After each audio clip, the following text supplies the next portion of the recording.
here over the past couple of weeks, I've been blessed enough to be a part of an advisory board at the trade school, and we have an apprenticeship with our local community college, and we've just been talking about workforce development and getting kids, youth, young adults interested in the trades. And so what I'm looking for is I would love to hear your feedback on how you are. I would love to get your feedback on how you are enticing people or recruiting people, or are you having a hard time? That's a silly question. We're all having a hard time. But what are you doing if you currently have a full staff, a full company?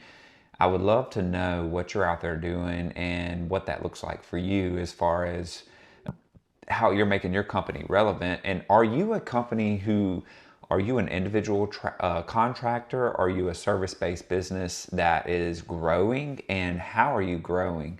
In what ways are you retaining employees? In what ways are you hiring employees? Because that's the talk right now.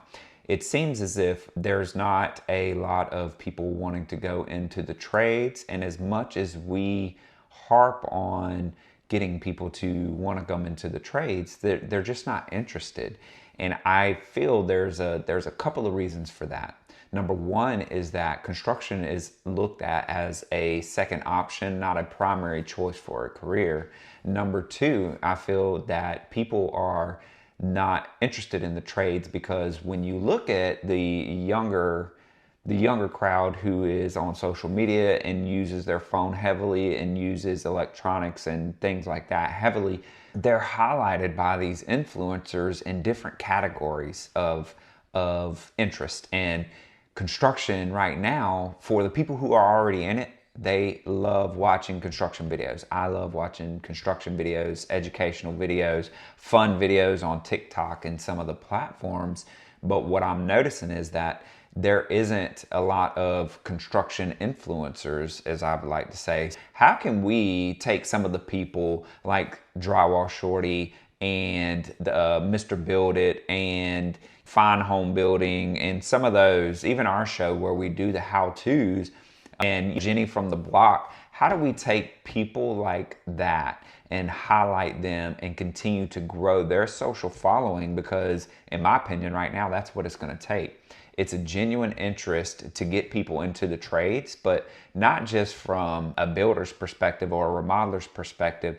It's industry wide. How do we get them interested in the construction business? How do we highlight the good parts? And we're always going to talk about the bad parts. And there's a lot of rough people that were in construction, and people I think still have this stigma that construction is hard and things like that. But if you're different, if you're out there doing it different, I would love to hear how you're doing it different and how you are recruiting the younger generation and reaching out in your local community to make it different. Are you different?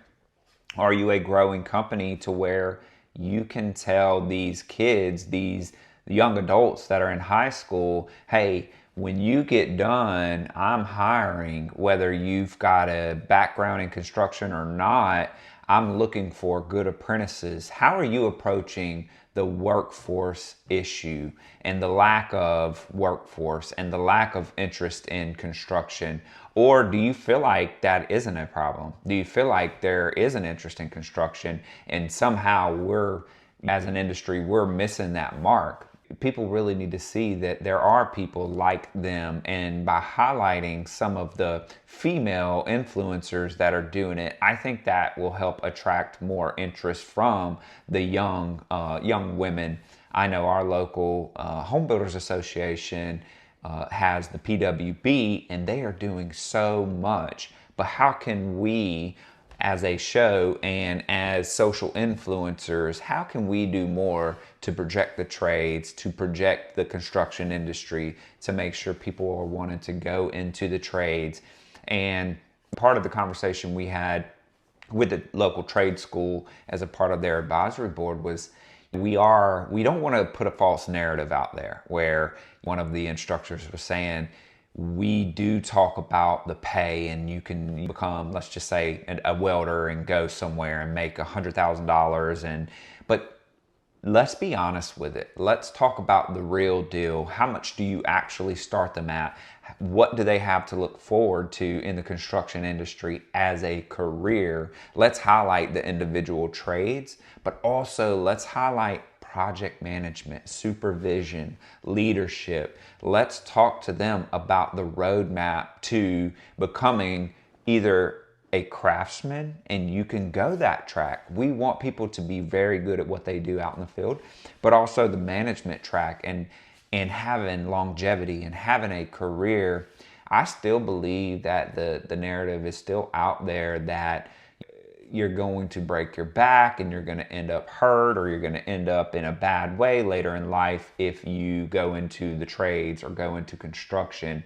And honestly, we have to defeat that narrative. We have to be out here showing them how the new products make the industry easier. And if you don't believe that, it's 100% true. If you just look at what we do now and some of the products, the lightweight products versus the old heavy products that are out there, look, it does make the heavy lifting less. The different harnesses and different equipment and PPE that we use make the job a little easier. Now, there's always going to be some toughness to the construction industry. You're never going to get away from that. You've got to be resilient in any professional career that you're going to have. The problem is, do you see construction as a professional career, or is it something to do in the meantime to earn money, as a way to earn money, not necessarily something that you see yourself doing for your career? And if you are a career company, like I call our company, the Kirby Companies, a career company. When they come to us, they have an opportunity to get raises based on tenure, based on time, based every 1,000 hours, based on skill set. They have opportunities to go into a management track if they want to. And they have health and dental benefits. They have good pay. We've got work vehicles. We actually offer a 401k. We do paid time off. And I know that it's hard to do that, but the thing is, right now, you have to do that. As an employer, you have to offer these benefits, because if you don't, you're going to be a step behind. And when they look at our profession, we always, again, as the time changes and as the industry changes and our audience changes and who is coming into the construction industry, as they change, it's our job to evolve with that. And so whether you believe it or not, we are the ones who have to change. The older generation has to figure out how to get these young adults into the construction industry. Our job is to figure out how to do that. And we ran into the same thing when I was in the Navy. I found myself at the end of my career, when I was getting ready to retire, being that person who was like, oh, this new generation X, this new generation, they don't understand, or back in the day, and things like that. And we've all heard those conversations, and that's relevant. You have to mix it up. And you got to make them understand that there's relevance in these stories from these true tried professionals that have been in the construction industry are relevant. And you need to hear those stories so you can understand and gain a greater respect for where the industry is now. The back-breaking work that people before you have put into this industry for years and decades and generations has gotten us to where we are. But now all of the new people coming into the industry are looking at ways to make it better, easier, more efficient, eco-friendly, all the things that people care about now. That stuff is out there. Go to the builder show, watch the videos. There's new products, new technology. And as I see it, the more and more that the construction industry grows, the more and more we get the younger audience and younger crowd in, the more technology savvy and friendly we have to be as the employers. We have to figure out ways to get people in the door. Once they're in here, it is our job to retain them and keep them. I would love to hear how you, as an employer, as a service-based business, how you are setting the bar, setting the standard, or being unique in retaining your employees. We're going to continue this workforce development conversation I think we're going to continue the workforce development conversation for as long as I have a platform.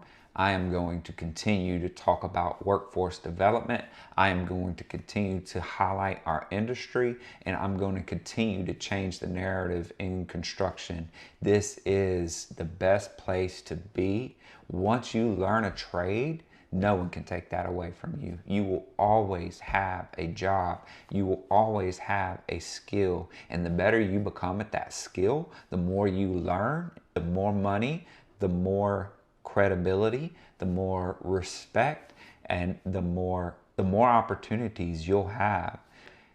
If you're out there doing it right, hiring people, coming up with benefits and coming up with incentives to keep them, please share that, and I'll share what we do here over the next few months. We're going to talk about some of the things that we do, and hopefully I can gain some knowledge and information and insight from your company that we can share on the show, that we can share on the socials, to just highlight what we are doing that makes us unique, different, better, and projecting and highlighting some of these influencers. Please go out there and follow somebody like a Drywall Shorty and the Build Show, and Jenny from, if you haven't seen Jenny from the shop, she is awesome.